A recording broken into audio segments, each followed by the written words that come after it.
The government has now been in office for well over a year. And I think, and I think it's fair to say not even their kindest friends would say they think it has gone very well.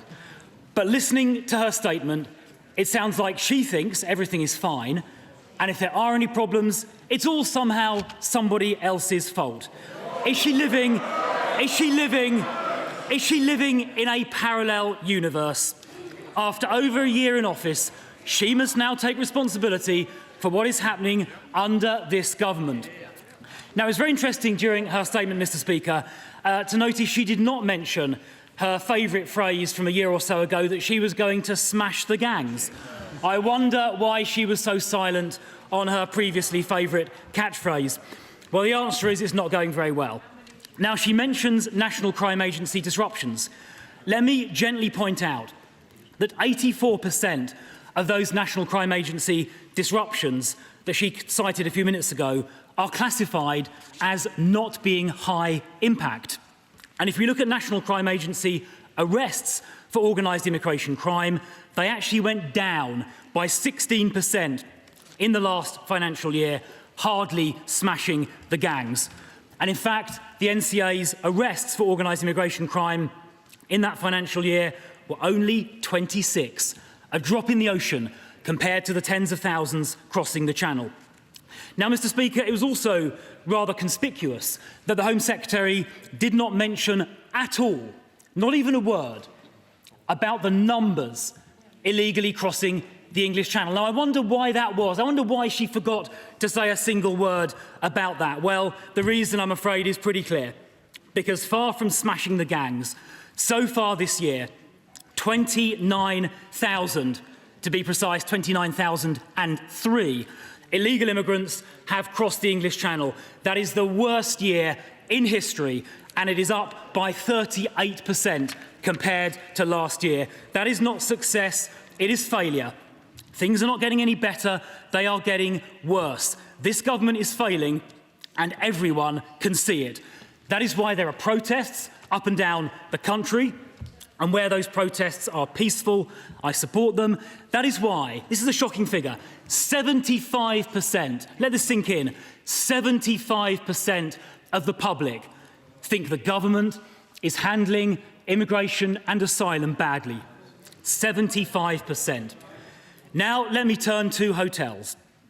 Now, in the 9 months before the last general election, 200 hotels were closed down, including the Bell Hotel in Epping. But since 200 hotels closed down, but since the election, the numbers in asylum hotels have actually gone up by 8%. Now, had that previous trend of closures continued, today there would be no asylum hotels open at all. But I asked the Home Secretary to confirm this.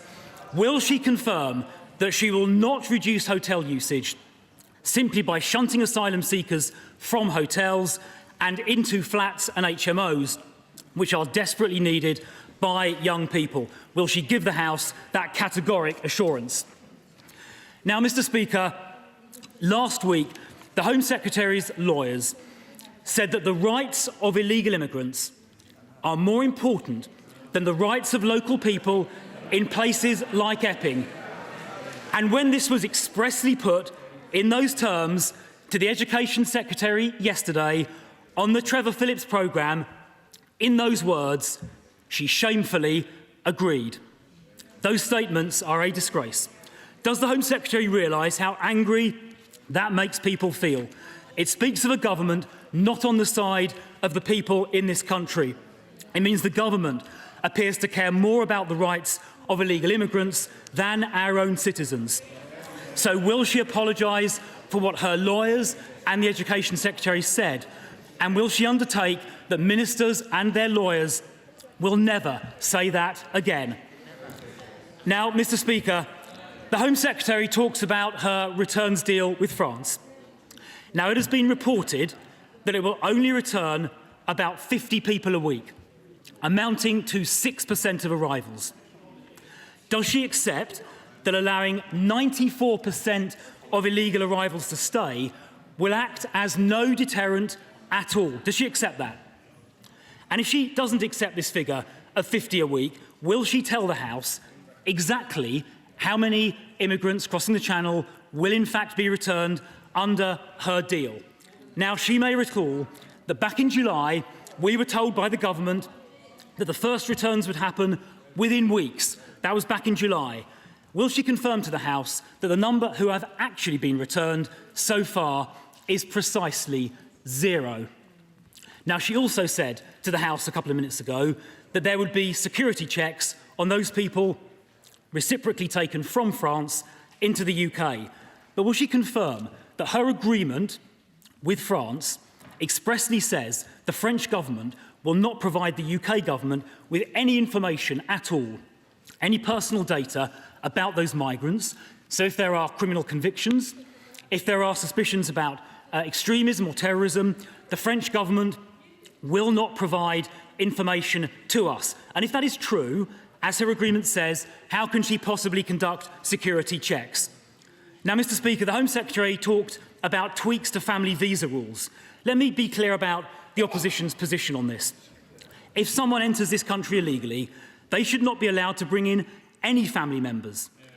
In fact, everybody entering this country illegally should be immediately removed to their country of origin, if possible, and if not possible, to a safe third country such as Rwanda, a scheme which she cancelled just days before it was due to start. The public expects that approach. The public expects that approach, an approach which she cancelled because the numbers crossing the Channel so far this year have been the worst ever, the worst in history. And it's not just the numbers are high. Hundreds of migrants having crossed, living in those hotels, have been charged with criminal offences, including sexual assaults on girls as young as 8 years old and multiple rapes. This is not just a border security crisis, it is a public safety crisis as well, and people up and down this country are furious. That is why they are protesting, and that is why 75% of the public think this government is failing on asylum and immigration. Now, if this government were serious about fixing this problem, they would know that little tweaks here and there are not enough. Tweaks to Article 8 are not going to be enough. Tweaking the family reunion rules are not enough. Returning, maybe if we're lucky, 50 people a week to France is not going to be enough. Maybe intercepting a few boats, worthy though that is, it is not going to be enough. The only way these crossings will stop, the only way we're going to get control of our borders back, is if everybody crossing the Channel knows they will get returned. Now, we tabled a bill to do that in Parliament a few weeks ago. We had a plan to do that, the Rwanda bill. We need to go further by disapplying the Human Rights Act, not just tinkering with Article 8, disapplying the entire Human Rights Act from immigration matters. If the government was serious, that is what they will do. So I have one last question for the Home Secretary. If she really wants to control our borders, if she really wants to get down the record numbers that have been crossing on her watch, she would back our plan, she would disapply the Human Rights Act in its entirety from immigration matters, and she would ensure that every single person crossing the Channel was immediately removed.